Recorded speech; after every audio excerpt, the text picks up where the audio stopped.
Pemirsa memantau kegiatan siswa sekolah dasar mengikuti ujian pemantapan, Dinas Pendidikan Kota Denpasar menggelar monitoring ke SD Negeri 22 Dauhpuri, Denpasar Utara. Di Denpasar sendiri mulai hari ini setidaknya ada 14.379 siswa yang terbagi dalam 234 sekolah dan tersebar di 4 kecamatan mengikuti ujian pemantapan.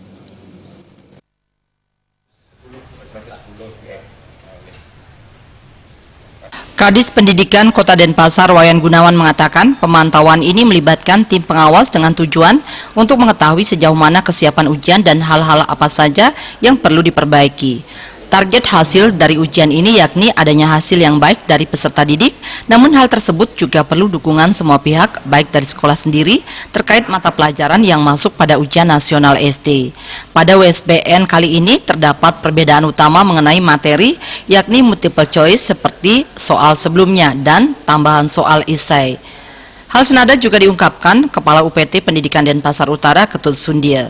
Menurutnya untuk pelaksanaan ujian pemantapan tetap mengacu pada pos yang telah ditetapkan, baik menyangkut lokasi maupun tempat penyimpanan soal.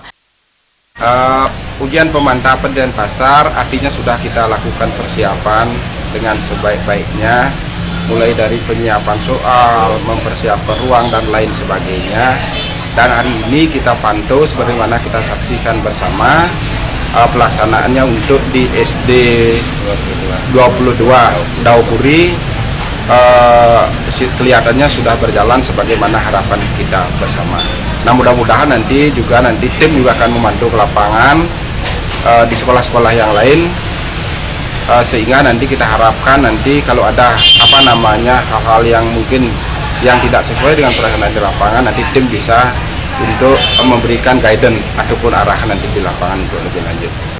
Untuk pelaksanaan DD-NUT, kita akan mengacu pada pos yang telah ditetapkan, Pak, ya. Baik itu penataan ruangan, kemudian bagaimana penyimpanan soal dan lain sebagainya. Jadi semua mengacu pada pos yang telah ditentukan. Sehingga nantinya ketika pelaksanaan USBN yang sebenarnya, anak-anak jadi sudah menyesuaikan. Sementara Kepala SD Negeri 22 Dauhpuri Nyoman Repun berharap adanya soal esai tambahan tahun ini bisa diatasi dan dijawab dengan baik oleh siswa meskipun ini baru pertama kalinya. Harapan kita ke depan, soal-soal isi seperti itu semestinya wajib itu dilakukan. Karena otomatis daya nalar, daya kemampuan untuk anak mengungkapkan jawaban yang benar sesuai dengan kemampuannya akan bisa dinilai.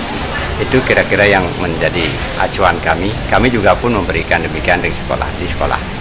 Nah, harapan kami ke depan tentu dengan tes seperti ini harus tetap dilakukan oleh pemerintah karena kaitannya nanti untuk masa depan. Pelaksanaan ujian pemantapan di SD Negeri 22 Dauhpuri sendiri diikuti 110 siswa yang terbagi dalam 3 ruangan. Trimaje Bali TV.